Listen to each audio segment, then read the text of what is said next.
What up, AOK Mafia? It's your boy Artofkickz, and just like that, we back with another one. Alright, y'all, so we're knocking out these cases, the crimes, and all this type of stuff. This is guilty until proven innocent. These we've been enjoying a lot on this channel lately. So, it's time for another one. I will have the link to the original down description box below so y'all can watch it undisturbed by me.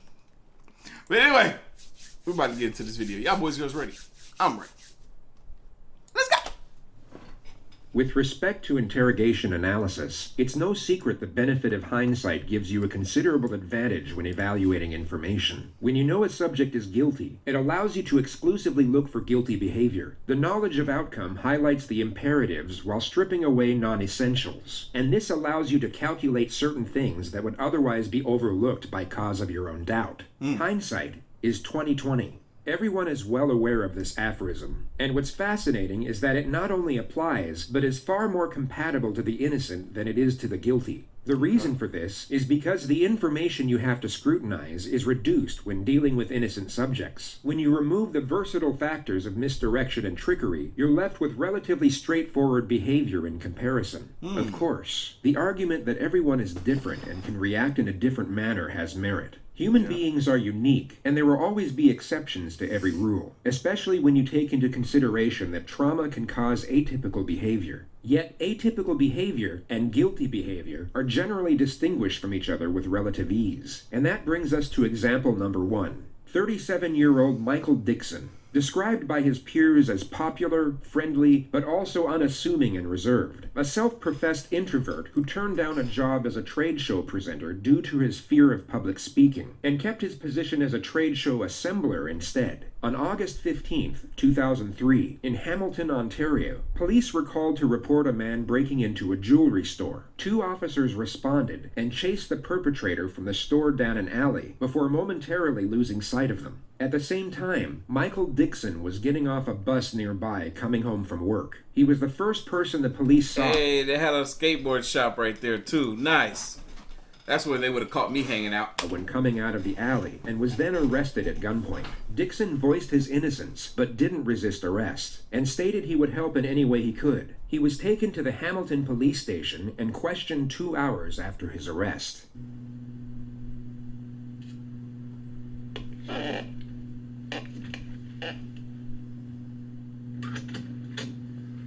Sorry to keep you waiting, Michael. I hate that notion that someone is guilty until proven innocent when it should be innocent until proven guilty. Like, that's really what it be. They really be thinking you're guilty until you can prove that you're innocent. I'm not a fan of it. One could advocate this as a common policing misstep if it weren't for the suspect being described as a small white man in the 911 call. As well as not being white, Dixon is 6'3". This detective has either forgotten standard procedure to review the call to dispatch, or for some reason decided to reject it as evidence altogether. Michael is informed the room is being recorded, and then read his rights. He asserts he is willing to speak with a detective and help with the investigation. Okay, why we're here is because earlier tonight you were arrested for breaking into a jewelry store on John Street South. Now, your innocence and guilt in this, quite frankly, isn't an issue. The evidence I have is, frankly, conclusive and overwhelming. Okay? He's looking like the So I'm not even going to ask you if you did it. What I have to ascertain here is what kind of guy you are. The subject maintains a forward-leaning posture and keeps his eyes both in contact and on the same level as the detective's. He displays self-confidence and poise, while it's the detective, in fact, who gives off a nervous disposition. What Michael just did is known as a non-verbal challenge in forensic psychology. So let's break it down into components. Yo, like, when he did that, I was like, yo, I've done that before. The non-verbal challenge, I've done that many a times before. Like, that's my move. In the next moment, the detective will shift in his seat to adjust his position, and at the same time break eye contact to look somewhere in this direction. Michael's exaggerated head movement that follows isn't for the purpose of maintaining eye contact. He could maintain it while keeping his head perfectly still. It is in fact to let the detective know he is maintaining eye contact. It's a way of asserting dominance in the exchange. He is telling the detective that he is the more confident person in the room at that moment. Don't you love this? I love how we can communicate without using our mouth. Communicate dominance, communicate status, communicate confidence. When you learn this stuff, I highly recommend, if you want to learn more about stuff like this, to check out the YouTube channel Charisma on Demand. They do a phenomenal job on breaking this type of stuff down and you being able to apply it to your life. I've used their information, changed my life. I'm thinking about buying their course. Is that good? What I have to ascertain here is what kind of guy you are. Whether this is, you're like a serial burglar and this is what you're doing all the time, or whether this is a one-off thing because of the power cut and everything that's going on tonight. That's all we're here for.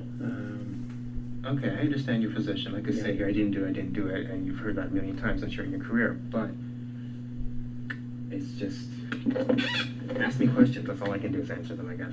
I've got no questions to ask you. I mean, why did you do it? That's basically that's my only question. I'm coming from that position, and since I'm saying I didn't do it, I really don't have an answer for you except to say I didn't do it. I guess we haven't really got a great amount of time.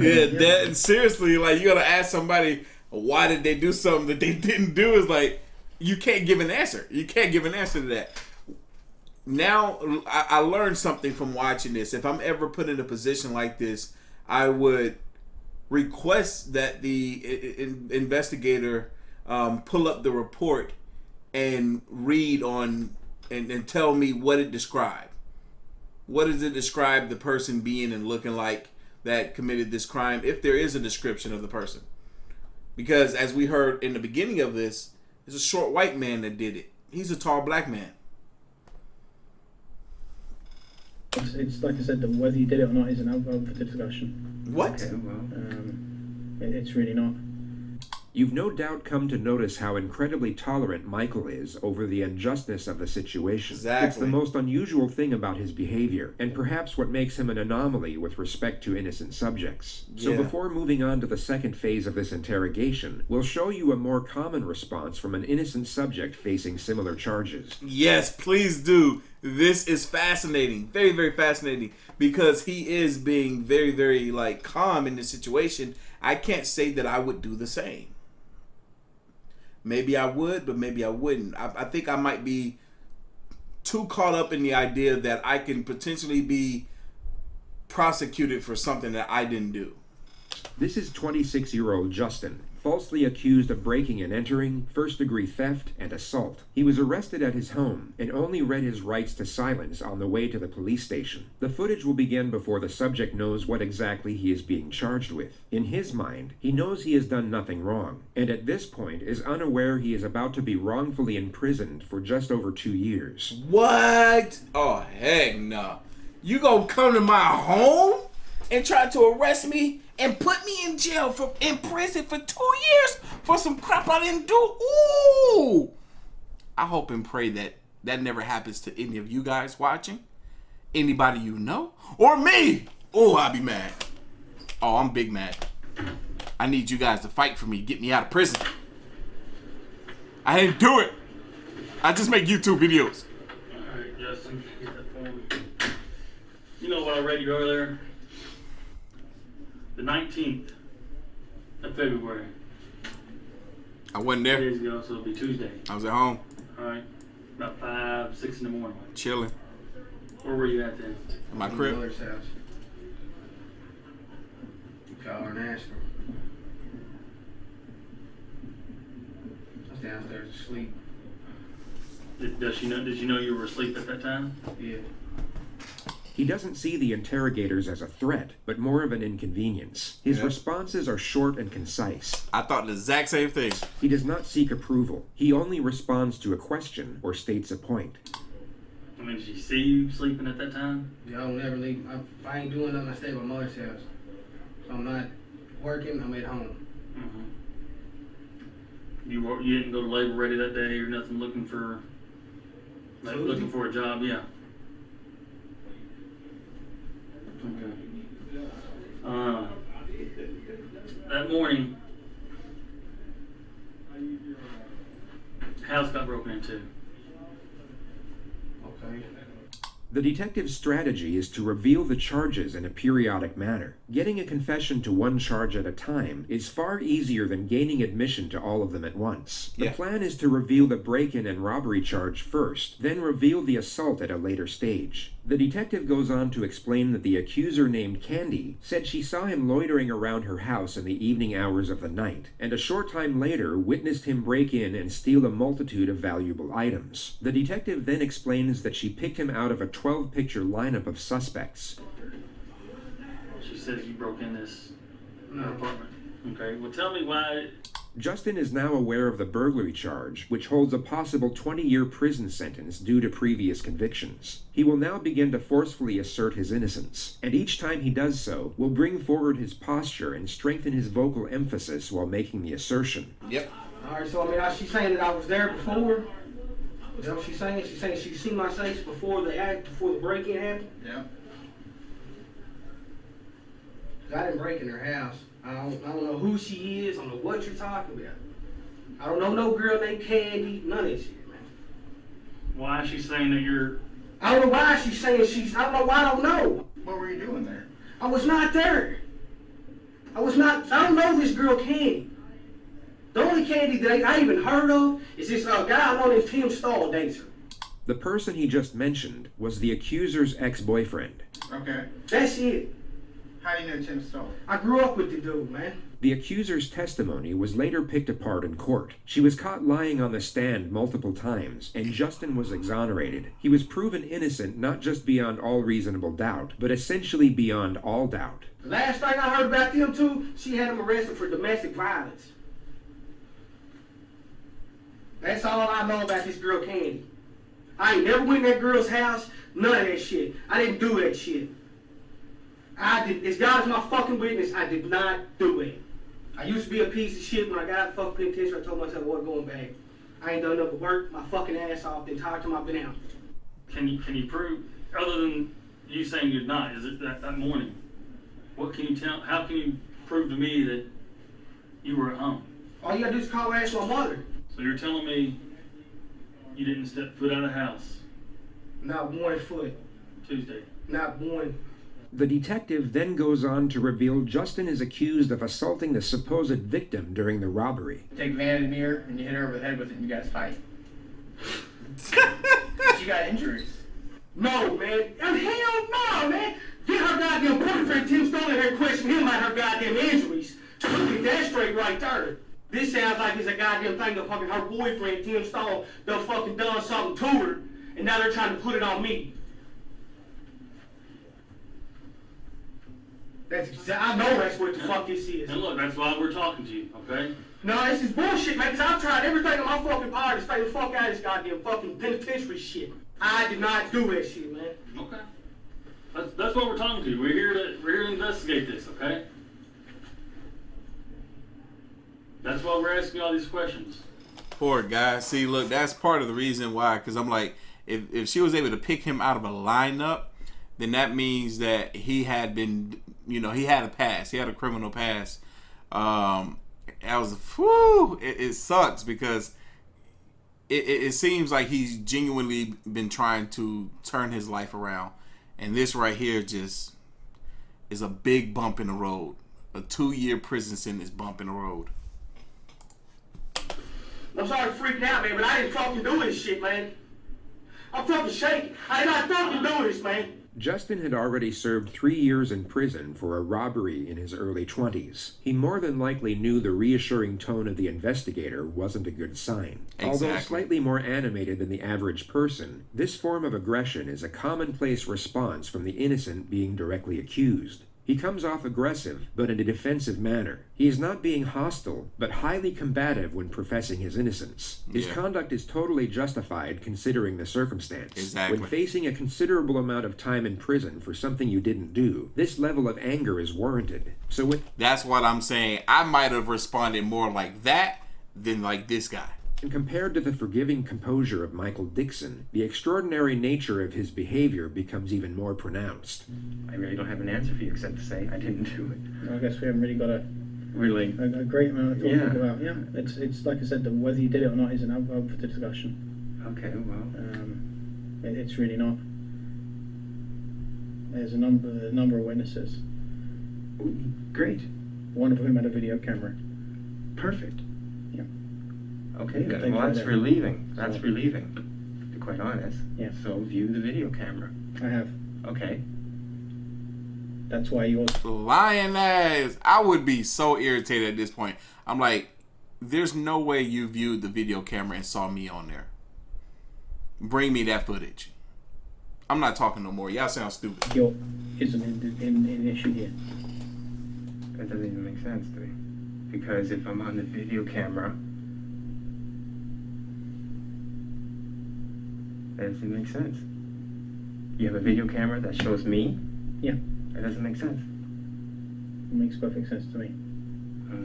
We'll have to, I guess, I have no choice but to get a lawyer then, if this is the kind of thing you're going to go through with. This isn't going to go away. You're charged with breaking in. You will be charged in that. Okay. You will be going to court in the morning.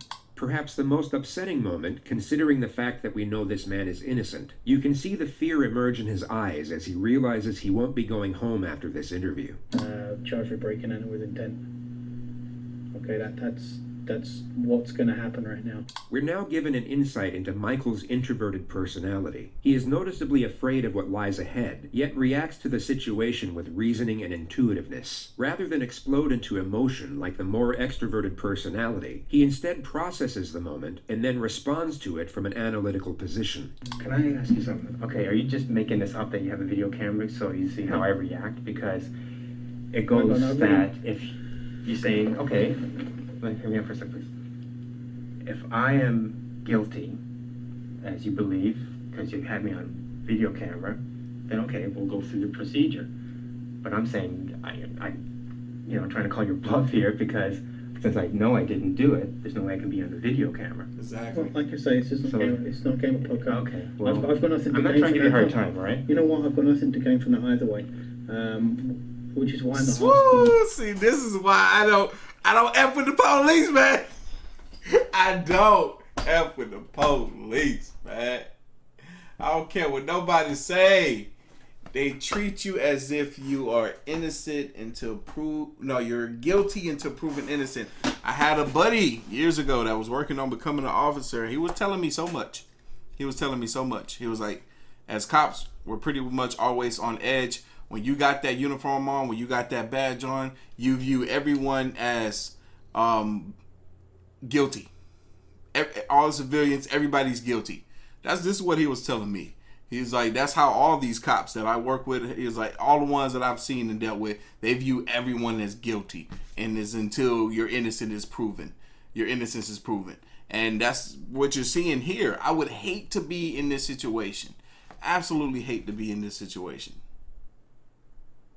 Did you do it? I'm not trying to catch you out. I've got nothing to gain from that. Because, like, what's the point of sitting here questioning a man if everything that he says, you're just all right, you're guilty. We got footage. We got proof. You're going to jail. Why put him in this then? Why put him in this situation? Getting a confession void of evidence is in fact excellent for an investigator's career. It's a mark of merit and can accelerate promotion. Michael continues to... That right there is the reason why they do this. confess his innocence in a calm and composed manner for a further 7 minutes. The detective then asks that he draw out a map and specify his movements before the arrest. Every detail of his alibi was later proven to be 100% accurate. Like I said, on the information I've got, you're going to be charged tonight with breaking and entering. However, I do have a duty to make sure that the truth is...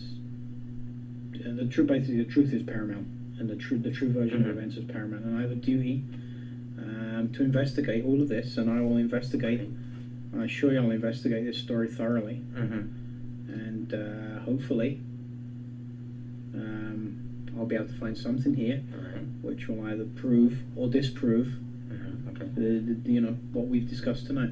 Okay. The problem is the speed at which this is going. Yeah. Like when I was on the ground, I saying, go quickly to the terminal.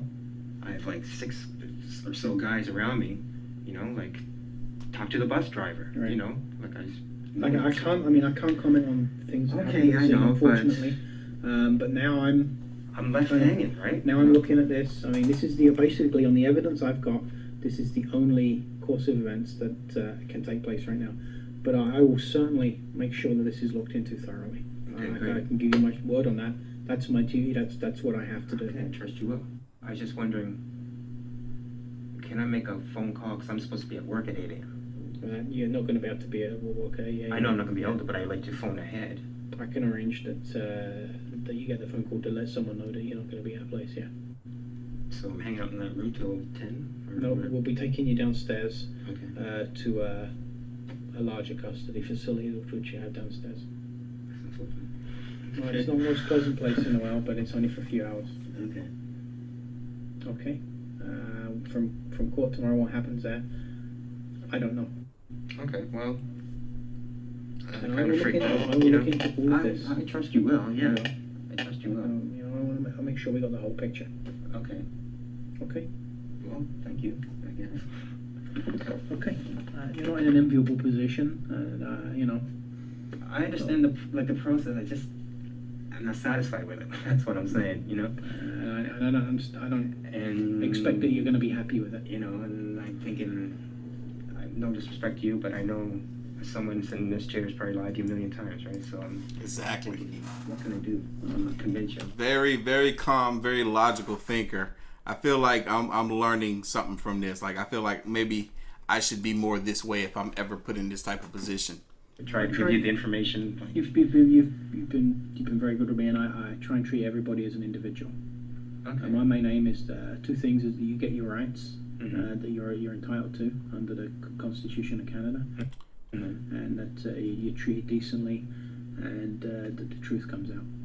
The truth eventually did come out, but the suspect wasn't treated decently. Nope. He was kept in jail for 3.5 days before a separate investigator looked into his alibi witnesses and checked surveillance of the area in question. He was then exonerated immediately. A civil trial ensued, and Michael was awarded $46,000 in punitive damages. I was about to say, they better pay this man 46 bands. Whoop!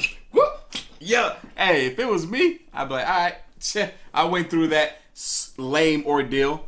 That sucked. Spent 3 days in prison. Got my money. 46, 47, whatever it was, $1,000. Hey, it was worth it. It was worth it. Give me money. Boy. That's a lot of money. What would I do with all that money? $47,000? What?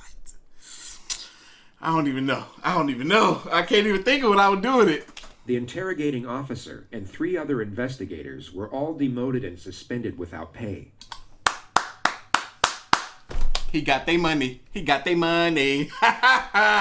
Yo. This was a really good video. I wasn't expecting this at all. I was not expecting this at all. This was more sensible. This was more logical. Man, very, very fascinating. Y'all know what time it is. Like this reaction. Hit that like button. Hit that subscribe button. Stay tuned for more. As always, the link to the video is going to be down in the description box below. If you haven't already, make sure you follow your boy on the gram and Twitter at Artofkickz. And I'm going to catch you guys when? In the next one. See ya!